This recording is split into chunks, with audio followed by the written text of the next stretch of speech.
Olá, irmãos, salve Maria.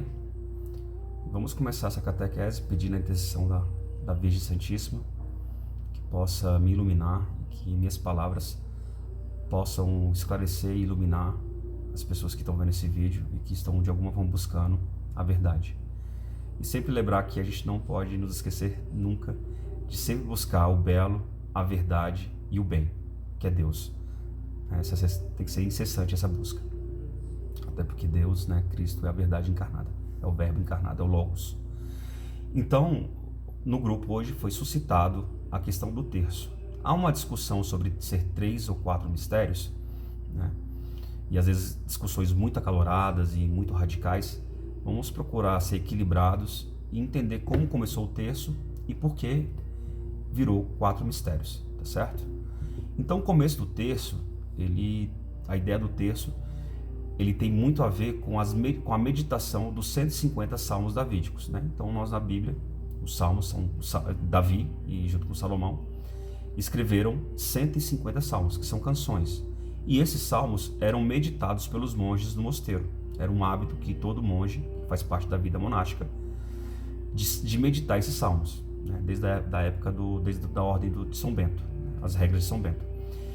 Então, nem todo monge tinha o conhecimento da leitura. Pode parecer hoje estranho, mas que coisa estranha, como é que um monge, católico não sabe ler, mas era uma coisa comum, A educação era uma coisa muito precária, não era massificado o ensino, era tudo muito difícil, na Idade Média. Estava se construindo as escolas, era tudo muito rudimentar. Então nem todo monge tinha essa coisa de ler. E até aqueles que sabiam ler não tinham acesso, não tinha como ter uma Bíblia para cada um. Lembrando que ainda não havia imprensa, não tinha prensa. Então as Bíblias eram copiadas à mão.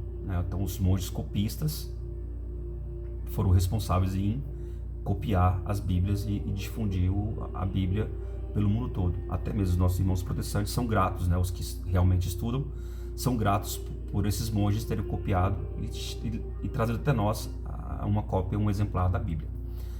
Então, como eles uns não tinham acesso à escritura, não tinha como ter um para cada um, que todo mosteiro tinha, mas não tinha como ter um para cada um, e alguns não sabiam ler, o que se fazia?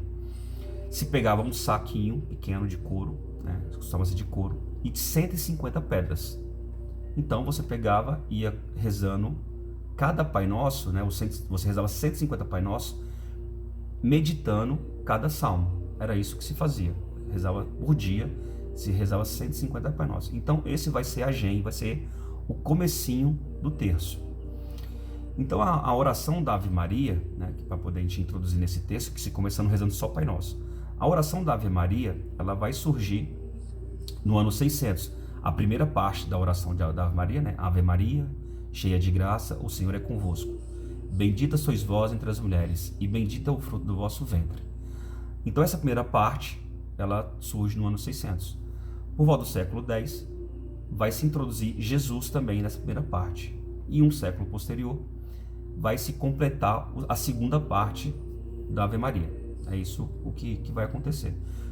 Completa essa Ave Maria, vai acontecer um fenômeno com um monge dominicano, que é São Domingos, que fundou a ordem dominicana, que Maria, ele clamando, ele lutava contra uma heresia dos Albigêneses. Depois nós vamos estudar posteriormente sobre essa heresia. Ele lutava contra essa heresia e ele clama, um dia na mata, na floresta, ele clama a Nossa Senhora que dê luz para ele, que possa o ajudar. E os 3 arcanjos aparecem para ele, 3 anjos aparecem para ele junto com Maria, e ela conversa com ele. Eu vou ler aqui, que eu não sei de cor, o que ela diz a ele, que é muito bonito, vale a pena nós ouvirmos. O que Maria diz a ele? Diz, querido Domingos, você sabe qual é a arma que a Santíssima Trindade quer usar para mudar o mundo? Ela mesma responde, quero que saiba que nesse tipo de guerra, a arma sempre foi o saltério angélico, que são as palavras que o anjo Gabriel disse a Nossa Senhora na Anunciação, que é a pedra fundamental do Novo Testamento. Portanto, se você quer converter essas almas endurecidas e ganhá-las para Deus, difunda o meu saltério. Então, inspirado e orientado pela Virgem Santíssima, vai se ter a ideia desse terço como ele é hoje, né? Primeiramente, tem várias versões dessa história, né? Muitas versões, mas a mais comum que eu tirei do catequista, o padre Paulo Ricardo, vários, o próprio Felipe Aquino também diz um pouco sobre isso. Começa a se amarrar pequenos pedaços de madeira, né? Num cordão, no barbante, 150, né? Então vai se começar a rezar essas Ave-Marias nesse sentido, em clamor, pedindo a intercessão da Virgem Santíssima, né?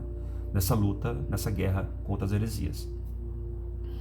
Depois, posteriormente, São Domingos é por volta do ano 1100 ou ano 1200 que ele viveu. Um outro monge da mesma ordem, né, vai ser seguidor dele, vai ser o Alano, também por intenção de Nossa Senhora, vai se introduzir o Pai Nosso intercalando a cada 10 Ave-Marias. Então você reza 10 Ave-Marias, reza um Pai Nosso, né? E sempre importante lembrar, para quando nós formos explicarmos, né, quando for fazer apologética, explicar para os nossos irmãos protestantes, que o terço, a nossa religião, né, o catolicismo, é cristocêntrica. O centro de tudo que se faz, né, na Igreja Católica, o centro é Cristo, sempre. Né? Maria não tem nenhuma pretensão de tomar o lugar de Cristo. Tá? Então, na verdade, quando nós rezamos o terço, né, vou pegar aqui, quando nós rezamos o terço, na verdade, nós estamos rememorando a passagem de Cristo aqui na Terra. É tanto que quando nós meditamos os mistérios, né, os 3 mistérios, que foi originalmente como surgiu o terço, nós rezamos os gloriosos, os gozosos e os dolorosos.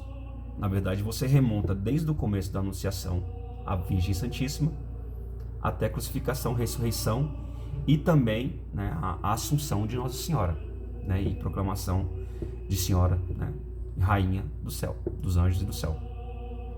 Então pode perceber que o centro de tudo é Cristo, né? Apesar de nós rezarmos a Ave Maria, mas a Ave Maria também, o centro da Ave Maria também é Cristo, sempre vai ser Cristo. Então se essa coisa de que muita gente diz, muito protestante, não estão querendo introduzir Maria na Trindade, né? Vão ser 4 pessoas, isso é tudo balela.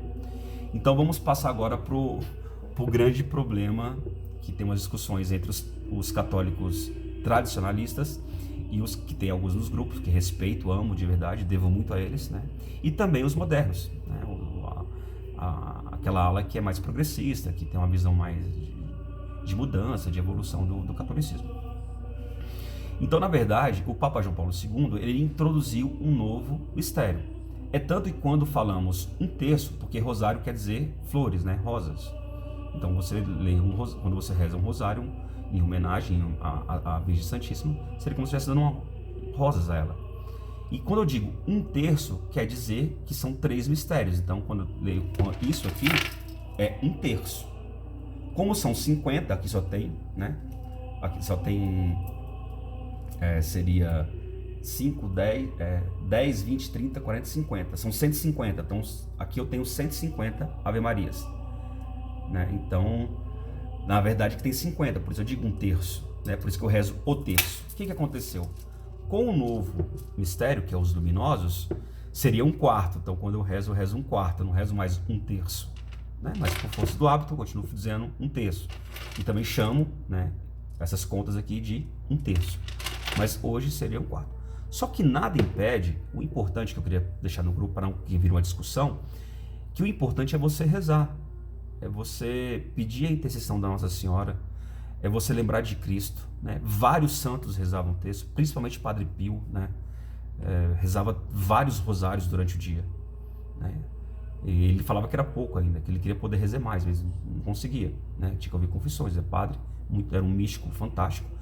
Então, na verdade, a ideia é você rezar. Ao invés de nós ficarmos brigando o que é certo, o que é errado, né? E ficar querendo exortar o outro e coibir o outro e dizer que o Papa João Paulo II inventou, que rompeu com a tradição milenar, sabe? Vamos tentar buscar um equilíbrio, e o mais importante é que nós incentivemos nossos irmãos católicos a rezarem o terço, né? Principalmente o terço da misericórdia, que eu acho fundamental às 3 da manhã você rezar pela conversão das almas, sabe? Essa luta espiritual, quem puder fazer, é muito importante, né? Não é fácil, mas é muito importante. Então, ao invés de ficarmos brigando se são 4 mistérios, né? Ou se são 3 mistérios, não vamos brigar. Que é aquele que é tradicional, quer rezar o gozoso, o doloroso, né? E o glorioso, reze. Aquele que quer rezar também o luminoso, que é na quinta-feira, reze também. Eu acho que não faz nenhum mal. A impressão que se tem, às vezes, quando eu vejo alguns irmãos católicos que são mais tradicionais falando, dá a impressão que o cara está fazendo algum tipo de maldade contra a Igreja Católica, que está querendo destruir a igreja. Não, sabe? Sem exageros, sabe? Vamos ser um pouco mais ponderado e equilibrado, né? Vamos ser mais compreensivos. Então, a ideia do terço, vamos para a gente poder sintetizar e resumir, né? Já foi para 10 minutos o vídeo, não queria me alongar, mas né, infelizmente é um assunto, tentei resumir o máximo. Seria então, o terço seria a terça parte, né, seria desses 3 mistérios, por isso chama terço. Então a confusão é porque o Papa João Paulo II introduziu através do documento da Igreja Católica, eu não me lembro mais o nome, tem um documento oficial, introduzindo um 4º mistério, que é o luminoso, tá? Que é a parte pública da vida de Cristo. De novo, né, o terço é uma devoção mariana, mas o centro do terço é a vida de Cristo. Cristo é o centro da nossa religião, da nossa igreja. Então a nossa igreja é cristocêntrica. Então quando o irmão católico, confuso, que não sabe muita coisa, quando você for esclarecer a ele sobre esse assunto, diga, olha, nós rezamos o texto, rezamos a Ave Maria, rezamos o Pai Nosso, mas o centro de tudo é os mistérios e a vida de Cristo. Tudo bem? Muito obrigado pela atenção, espero que tenha esclarecido, tenha elucidado a vocês a questão do terço. E não vamos esquecer de rezar, é muito importante. Maria sempre, e até breve.